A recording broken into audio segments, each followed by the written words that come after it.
ドラマ1話も見てないですけど見に行きます。なんかワクワクする懐かしいような。世紀の愚作だと思うね。質の悪いジム動画みたいな。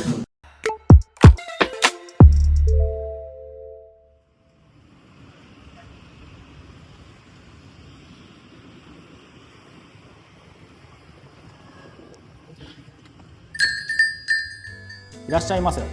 カフェフォーリーフへようこそ。クローバーズ代表の小山です。ここではクローバーズの社員たちが気になることを勝手気ままにおしゃべりしています。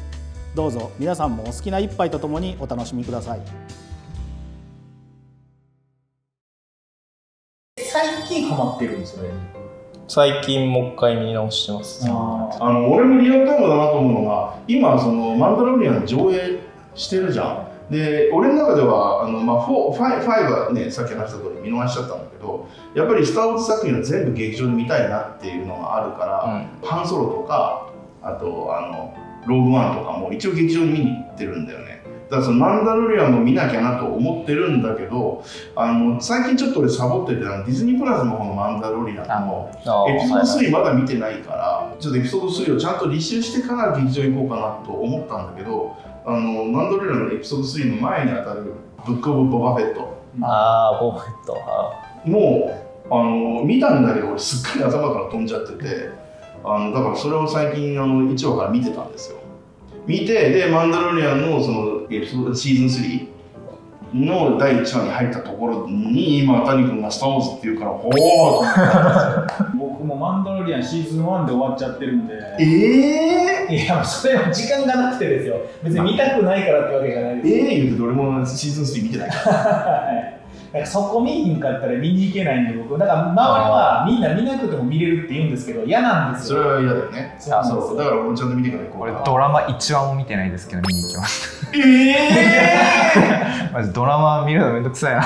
僕も1から6で子供の頃に満足してスター・ウォーズをほったらかしてたけど、映画館で行くたびに毎回言われるもんやから見に行ったんですよ。何も見ずにマンダロリアンの。行ったの？そうです。でちょっともう一回スター・ウォーズの世界へ帰りたいなと思って今全部見直してるんで。映画すごかったね。僕はもう映画館にはもう行かないですね。絶対間に合わないんで、もう今から。なんか全然そんな宣言しないでよ。いや頑張ってよ。頑張ってよって頑張りますけど。なんか全然ネタバレじゃないんですけど、映画館で場面切り替わりのとこでこうスター・ウォーズのワイプね。あれ見た時に、いやこれスター・ウォーズ全部見直したいなって思ったんですよね。このなんかワクワクする懐かしいような感覚が逆に新鮮で。見直したいなっていうか、789見てくださいよ。まあだから789を見る前提で1から6までいったみたいで。なるほど。じゃあもう789にこれから入るわけですね。でもマンダロリアンが間って聞いたんで、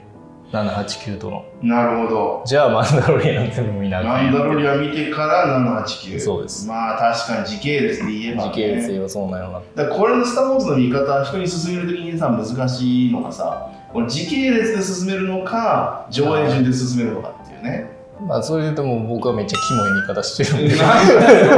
変則的だよね。1456って俺初めて聞きましたから。145623。そうなんだ。だから谷君の789のまた感想知りたいな。どう受け止めたか。そうですね。妹が、僕より後からハマったのに追い越して789見れて、まあ8ぐらいからすごいブチギレてた。そうか。8がめちゃめちゃ7は面白いって言ってて、8ぐらいからなんか切れてるから、もうちょっと見ないようにした方がいいかなとか。俺もそうだった。8こうなんだけど、456の5もこうだったよねって俺は好意的に受け取ったから。壊す半分でも僕にはハマるかもしれないって期待もありつつ。そうね。いや俺はすごく面白かったんだけど、なんで世間的に非が多いのか意外だとすら思っちゃうね。なんかその映画としての筋書きの評価とスター・ウォーズか否かっていう評価と、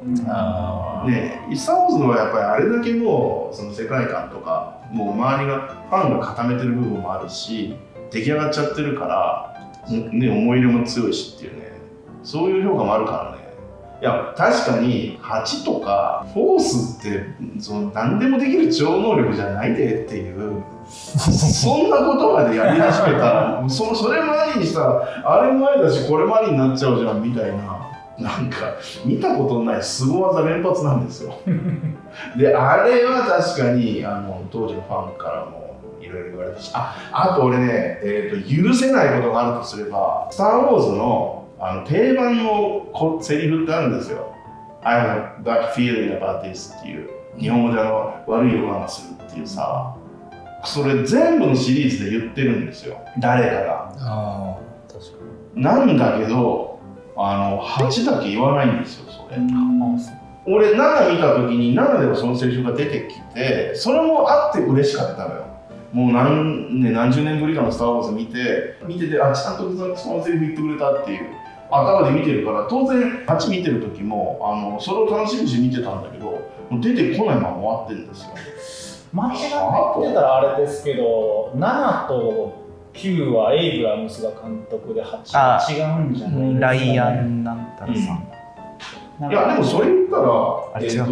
456だって4はルーカスだけど2違うでしょ。まあまあそうなんですけど、うんはだから別に監督が違うか否かはまあまあ関係ないんですよ。監督が違ったところでやっぱりその様式美、スター・ウォーズの様式美は守ろうよっていうさ、作品に対するリスペクトあるのかなと思っちゃったよね。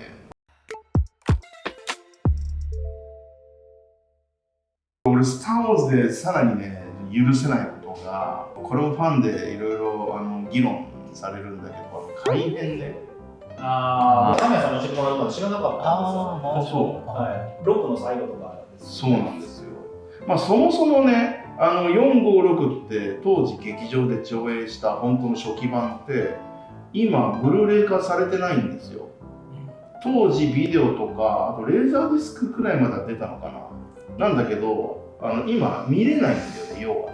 はね綺麗な状態で。で今見れる456っていわゆる特別編って言ってフィルムきれいに洗ってデジタル化してで CG でいろいろ保管をしたバージョンなんですよ。そういう修正バージョンがめちゃくちゃ多くて、要はその特別編として上映した456で、これが、DVD 化した時にまたなんかこちょこちょ修正され、ブルーレイ化される時にまたこちょこちょ修正され、あとこうなんか配信版でまた修正されみたいな感じで修正バージョンがめちゃくちゃ多いのよ。で特にひどいのがその最後のダース・ベイダーの脳ですよ。俺はあれは本当に世紀の愚策だと思うね。思います。ねえ持ち上げるとこですよね。持ち上げるとこ工程をさ、最後さルークがバリバリバリやられて助けて父さん、ほんでダース・ベイダーがさちょっとこうなんていうの葛藤するんだよね。バリバリやってる皇帝と息子のルーク、苦しんでるルークとこうした後もう皇帝の方に行ってガーン、そのバリバリを自分の身に受けながらグワーって持ち上げてリアクターの下の方に放るわけですよ。来いって言って、あの時にさそのダース・ベイダーっていうキャラクターってほらマスクかぶってるから当然表情わからないわけじゃん。それがいいんですよ。無表情のマスクの下でどういう感情のこう動きがあるんだろうなって想像しながら、ほんで無言で持ち上げてポイするんだけど、もう俺ブルーレイ版だったから見てびっくりしましたよ。ノーとか叫び声が追加されてて、いやいやその俺たちの想像する余地奪わないでって明確に怒りの表現をしちゃってるんだよね。なんでそんなことしちゃったのか、いろんな意味で。だから俺その、クリエイターとしてあれをいいと思わずに変えちゃった感性にがっかりしたのと、あともう一つやっぱり、俺たちもさ、全然スター・ウォーズと、比べたら本当身の程知れって話なんだけど、自分たちもこう物を作って世に送り出していくっていう立場にいる以上さ、俺なんかもこうシリーズ作品とかに触れてきて、やっぱり一回世に出したものって自分たちだけのものじゃなくて、もう大半がユーザーのものになるって思いがあって、それを容易にこう直しちゃっていいのかっていうところやっぱり悩みどころだったりするわけよ。俺もね、ベヨネッタで一個有名なバグがあってさ、百列キックのアニメーションに入るときに武器を切り替えてバズーカを足に装備したセッティングに切り替えると百列キックと同時にそのバズーカで無数の弾がドカドカドカって出ちゃうっていうバグがあって、なんか百列中佐っていう名前で調べたら有名なんだけど、それをユーザーが使っているのを見て直すのは簡単なんだよね。だからベヨネッタってWii U 版とかスイッチ版とかやっぱ直すか直さないかってすごくこう議論になって、もうバランスブレーカーだからさ、直すのが正しいんだろうけどって散々悩んだ挙句、残そうかこのままっていう判断をしたっていうね。そのユーザーの気持ち考えてほしかったなっていうね。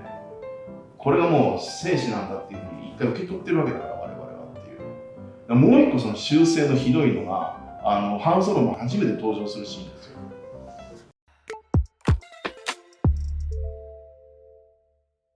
借金を踏み倒しててさ、賞金首みたいになってて、グリードってやつにさ銃向けられて、お前ちょっとそこに座れってやられるシーンがあるじゃん。覚えてないちゃんと覚えてない。見なあかんなと思って。早打ちみたいな。早打ちのところ、あそこさ、向こうに銃突きつけられて、ハンソロずっとこうやってふんぞり返ってるんだけど、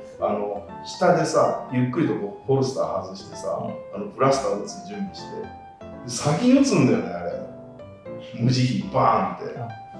グリードはもう絶命するんだけど、新しいバージョンで、ルーカスだと思うんだけど、ハンソロが先に撃つのは卑怯だと。だからグリードが先撃ってからハンソロが撃つっていう風にまた回収してるんですよ。でそれがもう撮影しちゃってるやつを無理やりデジタルで修正してるもんだから不自然なんだよね、すごく。修正バージョンがなんかね4種類か5種類くらいあって、そんなあるんです。そうで比較してる動画とか YouTube にあるからもうぜひ見てほしいんですけど、当然最初のバージョンはもうハンソロが先にバーンもう無慈悲に撃ってるわけですよ。なんだけど次のやつはグリードが撃つんだけど、なんか全然壁のあらゆるところに当たってほんでハンソロが反撃するっていう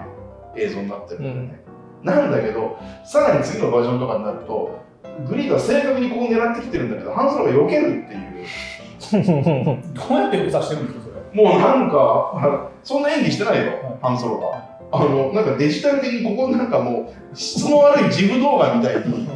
ここ切り抜いてクイッと受けてクイッと受けてバーンとバーンと打ってるっていう、もうめちゃくちゃチープな映像、不自然な映像になってるんだよ。もう大がっかりですよ。で、大半の、多くの視聴者が言ってるんだけど、いやその無慈悲にさ下から撃つからそれこそがハンソロじゃんっていうさ、命かけてやってきてんだからって俺も思うの。そんな回収する必要ないんですよ。でこれがね痛快なのがハンソロのスピンオフあるじゃん。あれ俺役者さん顔がハンソロに全然似てないから基本嫌いなんだけどまあでも映画で1点評価できるところがあるとすれば、ハンソロにも行動を共にした死と呼べる人がいるんだけど、その死の教えで先に撃てって教えを受けるシーンがあるんですよ。だからちゃんとそのエピソード4の初期版になんかつながるというか、もう慈悲を持たずに先に撃てっていうさ、いやあれね結末なかなかにシビアな終わり方じゃないですか。それを知ってみるからいいっていうのが映画いいと思うんだよね。あれだってそうああいう映画俺タイタニックと一緒だと思うんだよね。